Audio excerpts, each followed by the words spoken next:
नमस्कार दोस्तों, मैं अर्जुन आपका स्वागत करता हूँ एस टी बाय अर्जुन के यूट्यूब चैनल में। दोस्तों, आज की हमारी क्लास है सातवाहन वंश के बारे में। आज की हमारी क्लास है, तो दोस्तों वीडियो को अंत तक जरूर देखना ताकि सभी क्वेश्चन जो आपको आसानी से याद हो जाएं। साथ ही दोस्त, अगर आप हमारे चैनल पर पहली बार आएँ तो हमारे चैनल को भी सब्सक्राइब कर लीजिएगा, साथ ही बेल आइकन को प्रेस कर लीजिएगा ताकि हमारे आने वाले वीडियो का नोटिफिकेशन आप तक पहुँचता रहे। चलिए दोस्तों, वीडियो को स्टार्ट करते हैं। आज की हमारी क्लास है दोस्तों सातवाहन वंश के बारे में। तो दोस्तों, सातवाहन वंशों का शासनकाल जो है 300 वर्षों तक जो है इनका शासनकाल जो है रहा था। भाषा क्या थी इनकी दोस्तों? प्राकृत भाषा थी। याद रखें दोस्तों, प्राकृत भाषा थी किसकी? सातवाहन वंश की। धर्म क्या था दोस्तों? धर्म जो है इनका ब्राह्मण था। और राजधानी थी इनकी प्रतिष्ठान यानी पैठण, जो कि दक्षिणी महाराष्ट्र में गोदावरी नदी के तट पर है। याद रखेंगे दोस्तों, सातवाहन वंश ने जो है 300 वर्षों तक जो है इनका शासनकाल रहा था। इनकी भाषा क्या थी दोस्तों? इनकी भाषा थी प्राकृत भाषा थी। और धर्म था इनका ब्राह्मण वंश। दोस्तों, इससे पहले हमने कणव वंश और शुंग वंश के बारे में पढ़ा था। उन दोनों की भाषा जो है संस्कृत थी और उनका धर्म जो है ब्राह्मण वंश था। लेकिन सात वंश की भाषा क्या है दोस्तों? प्राकृत भाषा है, लेकिन धर्म जो है ब्राह्मण है। याद रखेंगे, राजधानी प्रतिष्ठान या पैठण, जो कि दक्षिण महाराष्ट्र के गोदावरी नदी के तट पर है। संस्थापक कौन थे दोस्तों? सातवाहन वंश के संस्थापक है शिमुक। याद रखें दोस्तों, शिमुक ने जो है सातवाहन वंश की स्थापना की थी। शिमुक ने कणव वंश के अंतिम शासक सुशर्मन की हत्या करके जो है नए वंश की स्थापना की थी, यानी सात वंश की स्थापना कितने? शिमुक ने। याद रखेंगे, कणव वंश के अंतिम शासक सुशर्मन की हत्या करने के बाद जो है नए वंश की स्थापना की थी, यानी सात वंश की स्थापना किसने की थी? तो शिमुक ने जो है की थी। याद रखेंगे दोस्तों, सातवाहन वंश के बारे में जानकारी जो है कहाँ से मिलती है दोस्तों? आप सातवाहन वंश के बारे में जो है जानकारी कहाँ से मिलती है, यानी किन अभिलेखों से मिलती है? नागा निका अभिलेख, नासिक अभिलेख और हाथी गुम्फा अभिलेख। तो दोस्तों, इन तीन अभिलेखों से जो है सातवाहन वंश के बारे में जो है जानकारी मिलती है। यानी इन तीन अभिलेखों में जो है सातवाहन वंश के बारे में जो है जानकारी, यानी सातवाहन वंश के बारे में जो है वर्णन यानी उल्लेख जो है किया गया है। याद रखेंगे। अब आते हैं दोस्तों शिमुक के उत्तराधिकारी, यानी शिमुक के बाद जो है कौन आया था और इसके उत्तराधिकारी कौन कौन हुए दोस्तों? शिमुक के बाद आया था सातकर्णी प्रथम। याद रखें दोस्तों, शिमुक के बाद आया था सातकर्णी प्रथम। उपाधि क्या थी दोस्तों इसकी? दक्षिणा पथपति और प्रतिष्ठानपति दे, ये दो जो हैं इसकी उपाधियाँ थी। किसकी? सातकर्णी प्रथम की जो है उपाधियाँ थी दक्षिणा पथपति, प्रतिष्ठानपति। याद रखेंगे, सातकर्णी प्रथम ने जो है 2 अश्व मेघ यज्ञ कराए और 1 राजसूय यज्ञ कराए। अश्व मेघ यज्ञ यानी विस्तार साम्राज्य के लिए और राजसूय यज्ञ जो है शक्ति बढ़ाने के लिए। याद रखें दोस्तों, 2 यज्ञ सातकर्णी प्रथम ने जो है 2 अश्वमेघ यज्ञ और 1 राजसूय यज्ञ जो है कराए थे। अश्वमेघ यज्ञ क्या होता है दोस्तों? साम्राज्य विस्तार के लिए किया जाता है और राजसूय यज्ञ जो है शक्ति बढ़ाने के लिए। याद रखेंगे। राजधानी क्या बनाई थी दोस्तों इसने? अमरावती अपनी राजधानी किसने स्थानांतरित कर ली थी? सातकर्णी प्रथम ने जो है अपनी राजधानी कहाँ बनाई थी? अमरावती में बनाई थी। याद रखेंगे। और प्रतिष्ठान किसकी राजधानी थी दोस्तों? शिमुक की राजधानी थी। याद रखेंगे। सातकर्णी प्रथम का नाम दोस्तों, सातकर्णी प्रथम के अन्य नाम क्या क्या हैं? अन्य नाम दोस्तों एल्डर सैरागोन जो है, सातकर्णी प्रथम को एल्डर सैरागोन भी जो है कहा गया है। तो यह कहाँ से पता चलता है कि सातकर्णी प्रथम को जो है एल्डर सैरागोन भी जो है कहा गया है? तो यह एक पुस्तक है जो बहुत इंपॉर्टेंट पुस्तक है, पेरिप्लस ऑफ द एरिथ्रियन सी पुस्तक से जो है पता चलता है एल्डर सैरागोन जो है सातकर्णी प्रथम का नाम था। Periplus of the Erythraean book से जो है यूनान और मौर्य साम्राज्य के व्यापार के बारे में भी पता लगता है, यानी यूनान और मौर्य साम्राज्य जो आपस में जो है व्यापार करते थे। तो ये कहाँ से पता चलता है? Periplus of the Erythraean book से जो है पता लगता है। याद रखेंगे। भूमिदान की प्रथा प्रारंभ की दोस्तों, भूमिदान देने की जो है प्रथा किसने प्रारंभ की थी? तो सातकर्णी प्रथम ने जो है भूमिदान देने की प्रथा जो है प्रारंभ की थी। और ये भूमि किसको दान देता था? यानी ब्राह्मणों को भूमि दान देने की प्रथा जो है यहीं से शुरू की गई। किसने शुरू की थी? सातकर्णी प्रथम ने। सातकर्णी प्रथम ने भूमि दान देने की जो है प्रथा प्रारंभ की थी। इस बात की जानकारी कहाँ से मिलती है? इस बात की जो है जानकारी कहाँ से मिलती है कि सातकर्णी प्रथम ने जो है भूमि दान करने की जो है प्रथा प्रारंभ की थी। तो इस बात की जानकारी मिलती है नानाघाट अभिलेख से। नानाघाट अभिलेख से क्या जानकारी मिलती है? भूमि दान देने की प्रथा की प्रक्रिया के बारे में जो है नानाघाट अभिलेख से जो उल्लेख मिलता है। अब नानाघाट अभिलेख जो है ये किसने लिखा है दोस्तों? सातकर्णी प्रथम जो है इसकी पत्नी नागानिका ने जो है इसको जारी किया। यानी नानाघाट अभिलेख जो है इससे जानकारी मिलती है दोस्तों भूमिदान प्रथा की जानकारी मिलती है। अब नानाघाट अभिलेख जो है किसने लिखा है? सातकर्णी प्रथम की पत्नी नागानिका ने जो है इसको जो है जारी किया है। यानी इसको जारी किसने कराया था? नानाघाट अभिलेख को नागानिका ने कराया था, जो कि सातकर्णी प्रथम की पत्नी थी। याद रखेंगे।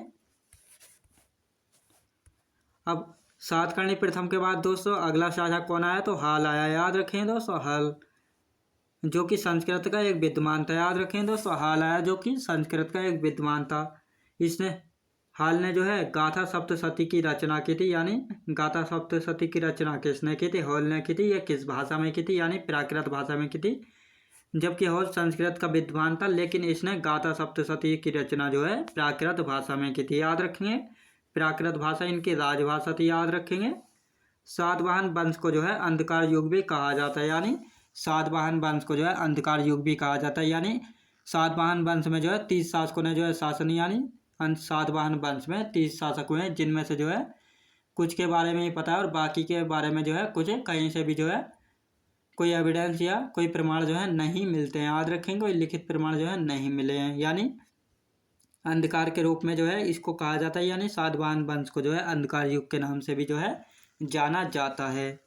इसके दरबार में 2 विद्वान रहते थे दोस्तों। हाल के दरबार में जो है 2 विद्वान रहते थे।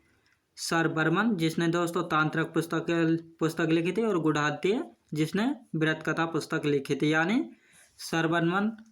सर्ववर्मन ने जो है तांत्रिक पुस्तक लिखी थी और गुढ़ाद्य ने जो है व्रत कथा पुस्तक लिखी थी। इन दोनों पुस्तकों में जो है सातवाहन वंश के बारे में जो है जानकारी मिलती है। यानी इन दोनों पुस्तकों में जो है सातवाहन वंश के बारे में यानी उल्लेख जो है किया गया है तांत्रिक में और व्रत कथा में। याद रखें दोस्तों, व्रत कथा के आधार पर पंचतंत्र पुस्तक लिखी गई। दोस्तों व्रत कथा के आधार पर जो है पंचतंत्र पुस्तक लिखी है। तो किसने लिखी थी?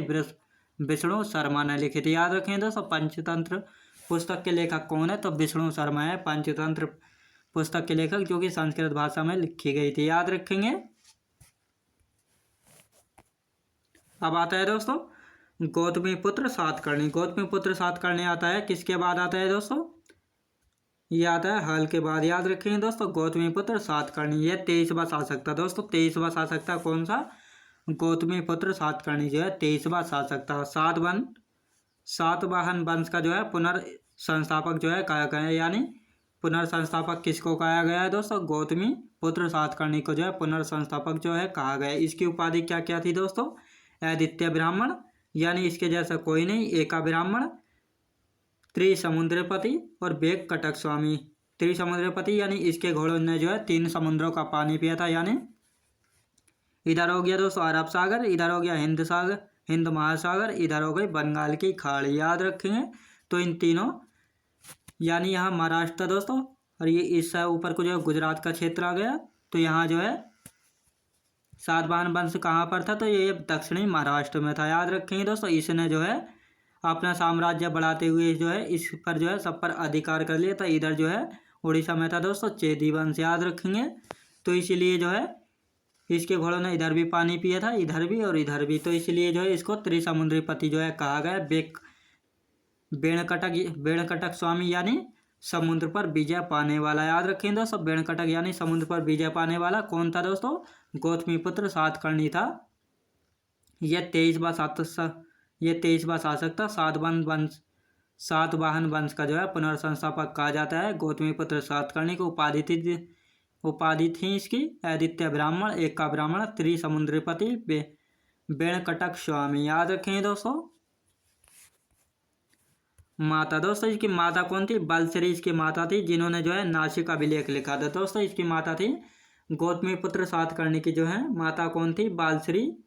बलश्री थी, जिन्होंने नासिक अभिलेख जो है लिखा था। याद रखेंगे दोस्तों, अपने पुत्र के साथ संयुक्त रूप से शासिका भी रही थी। दोस्तों बलश्री जो है अपने पुत्र गौतमीपुत्र सातकर्णी के साथ जो है संयुक्त रूप से शासिका भी रही थी। याद रखेंगे दोस्तों। समाज क्या था दोस्तों? पितृसत्तात्मक था। याद रखेंगे दोस्तों, पितृसत्तात्मक इनका समाज था, यानी जो बड़े फैसले लेने होते थे, यानी समाज के बड़े फैसले कौन लेता था? तो पिता जो है लेते थे। याद रखेंगे। इसने शक शासक नैपान को हराया था दोस्तों। गौतमीपुत्र सातकर्णी ने शक शासक नैपान को जो हराया था। और जोगलथम्बी, इसने नैपान को हराया था। तो इसका जो है यह कहाँ कैसे पता लगता है, इसका कहाँ पता लगता है? तो इसने नैपान को हराया था। तो जोगलथम्बी जो कि नासिक में पड़ता है, जोगलथम्बी से मिले मृद भांडों से जो है पता चलता है, क्योंकि इन मृद भांडों से जो है 13,250 सिक्के मिले थे, जिन सिक्कों पर जो है एक तरफ नैपान और दूसरी तरफ जो है गौतमी पुत्र सातकर्णी का जो है चित्र बने हुए हैं। याद रखेंगे दोस्तों। यह हुआ एक सिक्का, और इधर जो है नैपान के फोटो हो गई, और इधर जो हो गया तो इधर हो गई गौतमीपुत्र सातकर्णी की। तो इससे पता लगता है कि नैपान को जो है किसने हराया था? गौतमीपुत्र सातकर्णी ने जो है हराया था। जोगलथम्बी नासिक से मिले मृद भांडों से पता चलता है, जहां से जो है 13,250 सिक्के मिले थे, जिन सिक्कों पर जो है एक साइड नैपान का फोटो था और एक साइड जो है गौतमीपुत्र सातकर्णी का चित्र था। याद रखेंगे। अब आता है दोस्तों गौतमीपुत्र सातकर्णी के बाद आता है वशिष्ठीपुत्र सातकर्णी या पुलबामी। याद रखेंगे दोस्तों, वशिष्ठीपुत्र सातकर्णी या पुलबामी। यह रुद्रदामन से पराजित हुआ दोस्तों। रुद्रदामन कौन था? तो यह भी जो है एक शक शासक था। वशिष्ठीपुत्र सातकर्णी जो है यह रुद्रदामन से जो है पराजित हुआ था, लेकिन इससे पहले जो है गौतमीपुत्र सातकर्णी ने जो है शक शासक नैपान को जो है पराजित किया था। याद रखेंगे दोस्तों। अब जैसे ही वशिष्ठीपुत्र सातकर्णी जो है पराजित हुआ, तो रुद्रदामन ने जो है अपनी पुत्री और वशिष्ठीपुत्र सातकर्णी का पुत्र शिवश्री से जो है विवाह करा दिया, यानी विवाह संबंध बना लिए थे। किसने? वशिष्ठीपुत्र सातकर्णी और रुद्रदामन ने। याद रखेंगे। अब वशिष्ठीपुत्र सातकर्णी के बाद कौन आता है दोस्तों? यक्षश्री सातकर्णी आता है। यक्षश्री सातकर्णी आता है, जलियान के चित्र वाले सिक्के चलाए थे दोस्तों। इसके बारे में बस इतना ही ज़्यादा इंपॉर्टेंट है कि यक्षश्री सातकर्णी ने जो है जलियान के चित्र वाले सिक्के जो है चलाए थे, यानी इसके सिक्कों पर जो है जलियान के चित्र जो है, यानी जलयान चित्र वाले सिक्के किसने चलाए थे? तो यक्षश्री सातकर्णी ने जो है जलियान चित्र वाले जो है सिक्के चलाए थे। अंतिम शासक कौन था दोस्तों? सातवाहन का अंतिम शासक कौन था? तो विजय जो है अंतिम शासक था। किसका? सातवाहन वंश का अंतिम शासक था विजय। याद रखेंगे। सातवाहनों ने दोस्तों शीशे के सिक्के जारी किए, जो कि 500 ग्रेन का एक सिक्का होता था, शीशे का सिक्का। साथ ही प्रोटीन एवं तांबे के सिक्के भी चलवाए थे दोस्तों। सातवाहनों ने जो है शीशे के सिक्के जारी कराए, जो कि 500 ग्रेन का एक सिक्का होता था। साथ ही प्रोटीन एवं तांबे के सिक्के भी जो है चलवाए थे। याद रखेंगे।